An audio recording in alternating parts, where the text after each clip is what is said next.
Tired of typing passwords every time you want to hop on Discord? Let's learn how to effortlessly log into Discord on your computer or web browser using a QR code, making the process quick and secure. First, on your desktop or in your web browser, open the Discord application. You should be presented with the login screen.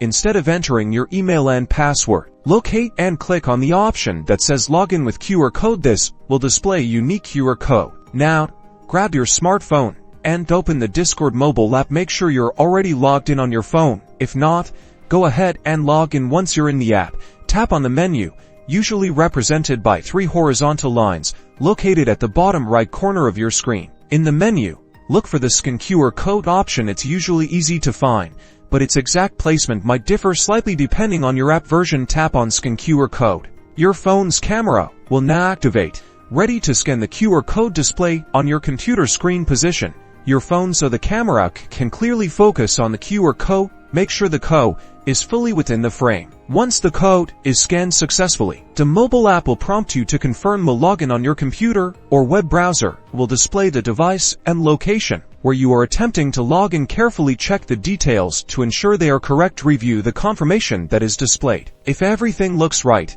tap Yes. Log in on your phone. Within seconds, you'll be automatically logged into your Discord account on your desktop or web browser. You're now ready to start chatting. And that's it. Enjoy the convenience and security of QR code login. Don't forget to subscribe for more helpful Discord tips.